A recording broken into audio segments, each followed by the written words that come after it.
នាងខ្ញុំតំណាងឲ្យក្រុមទី8ជានិស្សិតជំនាញគ្រប់គ្រងឡើងបកស្រាយលើប្រធានបទដំណើរការគ្រប់គ្រងការបណ្ដុះបណ្ដាលនិងលើកទឹកចិត្តបុគ្គលិកនៅសាលាក្រុងស្រីសុផាតខេត្តបន្ទាយមានជ័យសមាជិករបស់នាងខ្ញុំមានចំនួន2រូបរួមមាននាងខ្ញុំខៀនគង្ហៀនិងកញ្ញាគង់ស្រីបៃជាកិច្ចបន្តនាងខ្ញុំសូមធ្វើការបកស្រាយទៅលើប្រធានបទជំពូក1សេចក្តីដើម 1.1 លំនាំបញ្ហានៃការស្រាវជ្រាវគ្រប់ស្ថាប័នទាំងអស់មិនថាតែស្ថាប័នរដ្ឋឬស្ថាប័នឯកជននោះទេមានការអភិវឌ្ឍដូចជារីកចម្រើនទៅបានលុះត្រាតែមានបុគ្គលិកដែលមានសមត្ថភាពក្នុងការបម្រើការងារ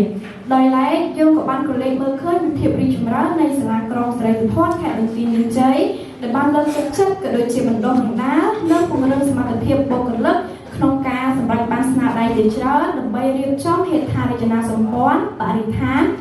ថែមទាំងបានបម្រើសេវាកម្មជូនដល់ប្រជាជននៅក្នុងខេត្តបន្ទាយមានជ័យថែមទៀតផង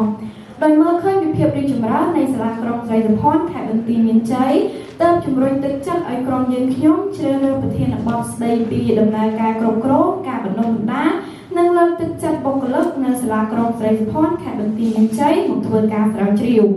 ចំណោទបញ្ហានៃការស្រាវជ្រាវតើសាលាក្រុងស្រីសុផាតខេត្តបន្ទាយមានជ័យមានវិធីសាស្ត្របែបណាខ្លះក្នុងការបណ្ដុះបណ្ដាលនិងលើកទឹកចិត្តបុគ្គលិកប្រកបដោយប្រសិទ្ធភាពគោលបំណងនៃការស្រាវជ្រាវគោលបំណងនៃការស្រាវជ្រាវរបស់ក្រុមយើងខ្ញុំគឺដើម្បីស្វែងយល់អំពីការធ្វើផែនការបណ្ដុះបណ្ដាលបុគ្គលិកស្វែងយល់អំពីគោលការណ៍នៃការបណ្ដុះបណ្ដាលស្វែងយល់អំពីវិធីសាស្ត្រនៃការបណ្ដុះបណ្ដាលស្វែងយល់អំពីការជំរុញទឹកចិត្តចូលរួមក្នុងការបណ្ដុះបណ្ដាលនិងស្វែងយល់អំពីការវាយតម្លៃការបណ្ដុះបណ្ដាល 1.4 ដែនកំណត់និងវិសាលភាពនៃការស្រាវជ្រាវ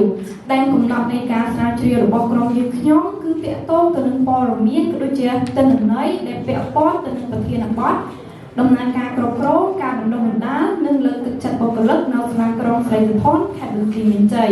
ហើយចំពោះព័ត៌មានដែលបានប្រមូលយកមកធ្វើការស្រាវជ្រាវគឺនៅក្នុងឆ្នាំ2023តែប៉ុណ្ណោះ 1.4.2 វិសាលភាពនៃការស្រាវជ្រាវវិសាលភាពនៃការស្រាវជ្រាវរបស់ក្រុមយើងខ្ញុំគឺផ្ដោតសំខាន់ទៅលើប្រធានបទដំណើរការគ្រប់គ្រងការបណ្ដុះបណ្ដាលនិងលើកទឹកចិត្តបុគ្គលិកនៅសាលាក្រុងស្រីសុផាតខេត្តបន្ទាយមានជ័យដែលមានអាស័យដ្ឋាននៅភូមិខ្លាកូនចាស់សង្កាត់កំពង់ស្វាយក្រុងស្រីសុផាតខេត្តបន្ទាយមានជ័យចូលដល់ 1.5 វិធីសាស្ត្រនៃការស្រាវជ្រាវដើម្បីធ្វើឲ្យការស្រាវជ្រាវប្រកបដោយភាពជោគជ័យនិងមានភាពងាយស្រួលក្រុមយើងខ្ញុំបានជ្រើសរើសវិធីសាស្ត្រពីប្រភពទិន្នន័យចំនួន2គឺទី1ទិន្នន័យចម្បងទិន្នន័យចម្បងគឺជាទិន្នន័យទាំងឡាយណាដែលមិនទាន់ត្រូវបានគេប្រើប្រាស់និងមិនទាន់ត្រូវបានគេចោទប្រកាន់គឺជាទិន្នន័យដែលក្រុមយើងខ្ញុំបានធ្វើការស្រាវជ្រាវតាមរយៈការប្រើប្រាស់កម្រងសំណួរប័ណ្ណនិងកម្រងសំណួរបើកដើម្បីសាកសួរព័ត៌មានទៅកាន់បុគ្គលិកក៏ដូចជាប្រធានការិយាល័យនៅសាលាក្រុងស្រីសុផាតខេត្តបន្ទាយមានជ័យនិងទី2គឺទិន្នន័យបន្ទាប់បន្សំគឺជាទិន្នន័យដែលត្រូវបានគេប្រើប្រាស់និងត្រូវបានគេចងក្រងនិងបោះពុម្ពផ្សាយជាសាធារណៈដែលក្រុមយើងខ្ញុំទទួលបានឯកសារពីការចុះស្រាវជ្រាវនៅសាលាក្រុងស្រីសុផាតទទួលបានឯកសារដែលបានសិក្សាកន្លងមកឯកសារដែលមាននៅក្នុងបណ្ណាល័យឬតាមរយៈប្រព័ន្ធអ៊ីនធឺណិតជាដើមវិធីសាស្ត្រនៃការវិភាគទិន្នន័យវិធីសាស្ត្រនៃការវិភាគទិន្នន័យក៏ក្រុមយើងខ្ញុំមានវិធីសាស្ត្រចំនួន2ដែលវិធីសាស្ត្រទី1គឺការវិភាគទិន្នន័យតាមបែបគុណភាពការវិភាគទិន្នន័យតាមបែបគុណភាពគឺជាការស្រាវជ្រាវដែលក្រុមយើងខ្ញុំគឺជាវិធីសាស្ត្រនៃការស្រាវជ្រាវដែលក្រុមយើងខ្ញុំធ្វើការស្រាវជ្រាវតាមរយៈការប្រើប្រាស់កម្រងសំណួរបើកដើម្បីសាកសួរព័ត៌មានទៅកាន់បុគ្គលិកឬជាប្រធានការិយាល័យដែលបានបម្រើការងារនៅសាលាក្រុងស្រីសុផាតខេត្តបន្ទាយមានជ័យ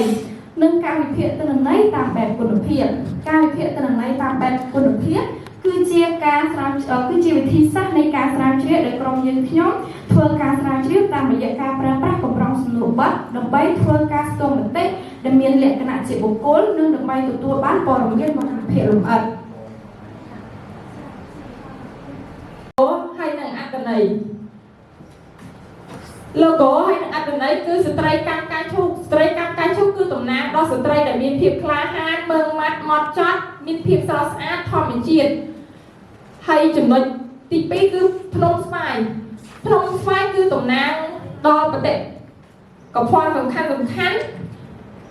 របស់ខេត្តបន្ទាយមានជ័យនិងតំបន់បដិកភណ្ឌដែលជាគុណសម្បត្តិរបស់ខេត្តបន្ទាយមានជ័យផ្ទាល់ផងដែរផ្ទៃពណ៌សនិងកន្លះខ្វាត់ខ្វែងពណ៌បៃតងផ្ទៃពណ៌សគឺតំណាងដល់សន្តិភាពសុចរិតភាពនិងសិលធម៌កន្លះខ្វាត់ខ្វែងពណ៌បៃតងកន្លះខ្វាត់ខ្វែងពណ៌បៃតងគឺតំណាងដល់ឧស្សាហកម្មនិងភាពរីកចម្រើនកសិកម្មដែលមាននៅក្នុងខេត្តបន្ទាយមានជ័យផ្ទាល់គម្រោងរាងមូលមានខ្សែវត្តពណ៌ខៀវគឺគម្រោងរាងមូលគឺតំណាងឲ្យភាពសាមគ្គីគ្នាហើយខ្សែវត្តពណ៌ខៀវគឺតំណាងដល់ភាពរឹងមាំរបស់ប្រទេសផងដែរអក្សរឈ្មោះរដ្ឋបាលក្រុងស្រីសុភ័ណ្ឌគឺបង្ហាញពីភាពស្មោះត្រង់ទំនួលខុសត្រូវហើយនិងការគោរពច្បាប់របស់រដ្ឋបាលក្រុងស្រីសុភ័ណ្ឌរចនាសម្ព័ន្ធគ្រប់គ្រងនេះគឺជារចនាសម្ព័ន្ធគ្រប់គ្រងដែលមាននៅខាងសាលាក្រុងផ្ទាល់គឺមានក្រុមប្រឹក្សាគណៈកម្មាធិការចំនួន3រូបអភិបាលនាយករដ្ឋបាលហើយខាងក្រោមនេះគឺជាការិយាល័យការងារដែលមាននៅខាងសាលាក្រុងផ្ទាល់ផងដែរចំពោះទី4របាយការណ៍លទ្ធផលការវិភាគទិន្នន័យនេះគឺជាក្រាបដែលក្រុមយើងខ្ញុំបានវិភាគទិន្នន័យនៅខាងសាលាក្រុងផ្ទាល់ហើយខាងក្រោមនោះផងដែរគឺពណ៌ខៀវតំណាងឲ្យភាពល្អណាស់ពណ៌ក្រហមគឺល្អបៃតងគឺបង្គួរលឿងគឺមធ្យមពណ៌រាងត្នោតគឺខ្សោយហើយមានអថេធំចំនួន5ផងដែរដែលទី1គឺការធ្វើផែនការបណ្ដុះបណ្ដាលគឺមានត្រឹមតែ 65% គោលការណ៍បណ្ដុះបណ្ដាល 55% វិធីសាស្ត្របណ្ដុះបណ្ដាលគឺ 85% ការជំរុញទឹកចិត្តឲ្យចូលរួមក្នុងការបណ្ដុះបណ្ដាលមានត្រឹមតែ 50% ប៉ុណ្ណោះការវាយតម្លៃបណ្ដុះបណ្ដាលគឺ 60% ដូច្នេះហើយយើងអង្កេតឃើញថាលទ្ធផលនៃការវិភាគទិន្នន័យនេះគឺ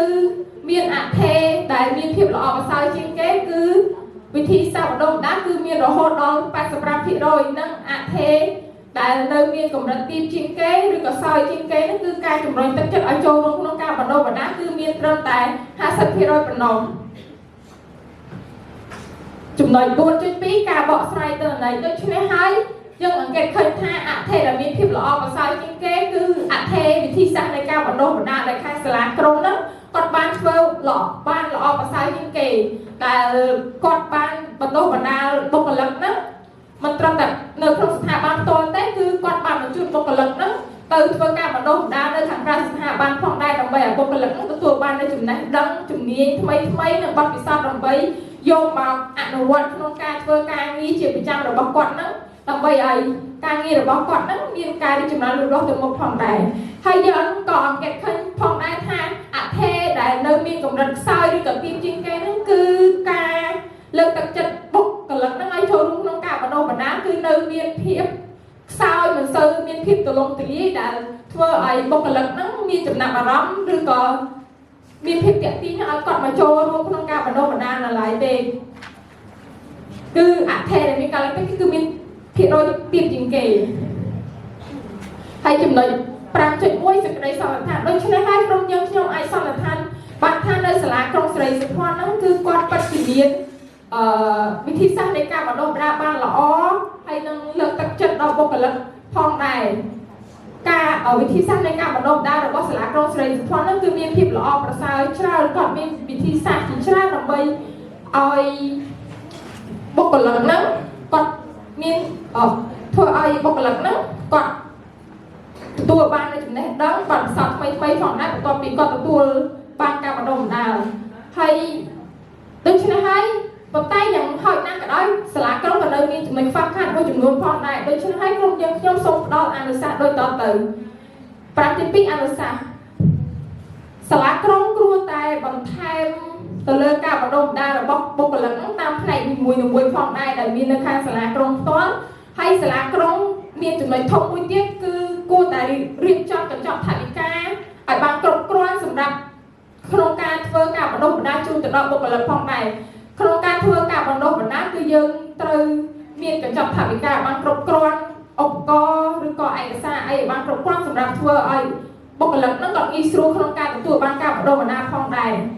ដើម្បីគាត់ទទួលបាននៅចំណេះដឹងថ្មីដើម្បីយកមកអនុវត្តក្នុងការងារជាប្រចាំហើយចំណុចមួយទៀតគឺសាលាក្រុងស្រីភ័ណ្ឌគួរតែមានវិធីសាស្ត្រថ្មីឬក៏រិះរោវិធីសាស្ត្រផ្សេងដើម្បី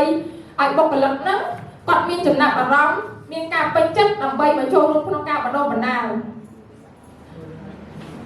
slide អត់ការបកស្រាយរបស់ក្រុមយើងខ្ញុំគឺសូមបញ្ចប់តែត្រឹមនេះចា៎សូមអរគុណចំពោះការធ្វើបទបង្ហាញរបស់សមាជិកក្រុមទី8ជាកិច្ចបន្តសូមប្រកបទូរទស្សន៍ជូនគណៈកម្មការចៅគ្រូសូមគោរពអញ្ជើញបាទដល់ស្លាយសិនសូមខិតមក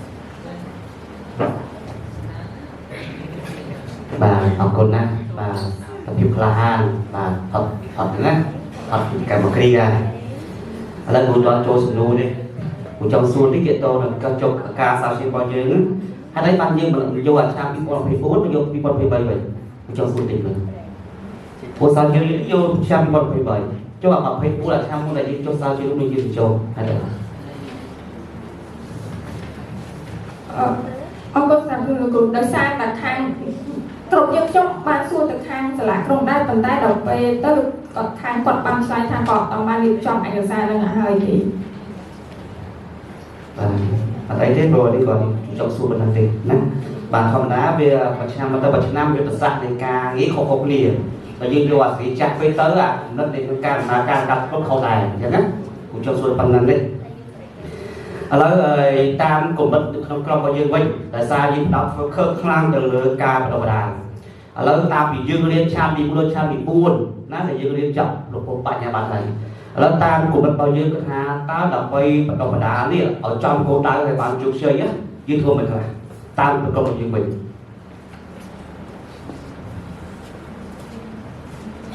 នៅក្នុងអង្គភាពមួយដើម្បីបណ្ដុះបណ្ដាលដំណើរការបានលើល្អប្រសើរចំគោលដៅធ្វើយ៉ាងម៉េចចា៎លោកគ្រូសម្រាប់សំណួរដើម្បីធ្វើការបណ្ដុះបណ្ដាលចំគោលដៅយើងត្រូវសង្កេតមើលអំពីសមត្ថភាពរបស់បុគ្គលិកថាគាត់ខ្សោយអីឬខ្វះអីដឹងពីចំណុចខ្លាំងចំណុចខ្សោយរបស់បុគ្គលិកហើយយើងធ្វើការបណ្ដុះបណ្ដាលស្របទៅតាមចំណុចខ្វះខាតរបស់គាត់សំណួរចំណុចរបស់ខ្ញុំអត់ទៅនេះ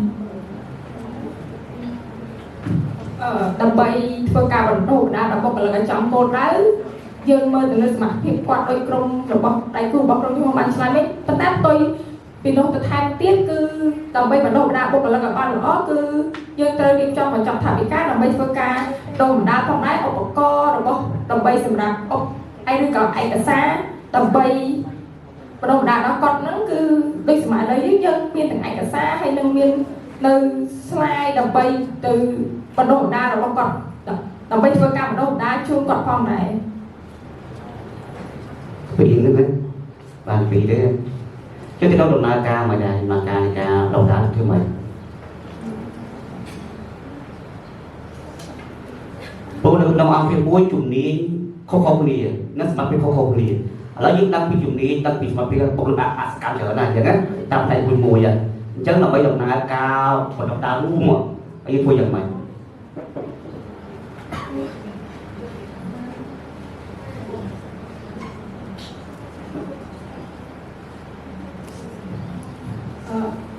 យើងដឹងហើយនៅក្នុងក្រុមហ៊ុនឬក៏ស្ថាប័ន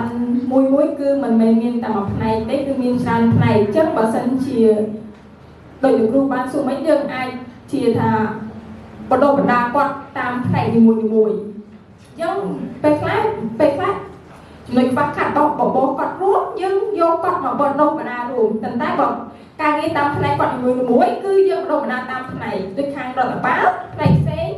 ខាងហិរញ្ញវត្ថុផ្នែកផ្សេងចឹងយើងបណ្ដុះបណ្ដាលតាមផ្នែកមួយផងដែរគណៈចោទសួរថាឲ្យយើងនិយាយពីនីតិវិធីនៃការបណ្ដុះបណ្ដាល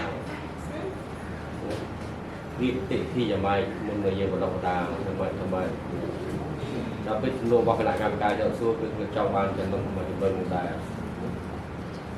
តែយើងរៀបរាប់មកចាលោកគ្រូអរគុណសម្រាប់នីតិវិធីគឺយើងត្រូវរៀបផែនការបណ្ដុះបណ្ដាលជាមុនសិនដែលដំបូងដូចខ្ញុំបាននិយាយចឹងគឺយើងមើលសមត្ថភាពបុគ្គលិកនិងរៀបចំនីតិវិធីឲ្យបានសមស្របដោយដែលក្រុមយើងខ្ញុំក៏បានរៀបរាប់ពីខាងដើមដូចគ្នាគឺមានឯកសារមាន slide មានអីត្រឹមត្រូវនិង ធ្វើការកំណត់កម្មវិធីក៏ដូចជាមានការបណ្ដុះបណ្ដាលទាន់ពេលវេលាចំណុចរបស់ខ្ញុំគឺបានបញ្ចប់ អូខេអរគុណច្រើនចឹងសំណួរលោកគ្រូខ្លីចម្លើយតែ2ម៉ាត់គត់អូខេចឹងតើការគ្រប់គ្រងបាទរដ្ឋបាលក្នុងស្រុកខណ្ឌហ្នឹងដោយសារយើងសរសេរពីការគ្រប់គ្រងអញ្ចឹងណាបាទចឹងសំណួរសួរថាតើការគ្រប់គ្រងនៅរដ្ឋបាលក្នុងស្រុកខណ្ឌឈរលើគោលការណ៍អ្វីចម្លើយតែ2ម៉ាត់គត់បាទ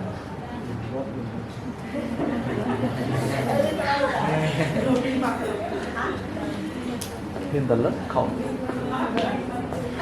ចាអរគុណសម្រាប់សំណួរលោកគ្រូនេះខ្ញុំសូមភាសាគ្នាបន្តិច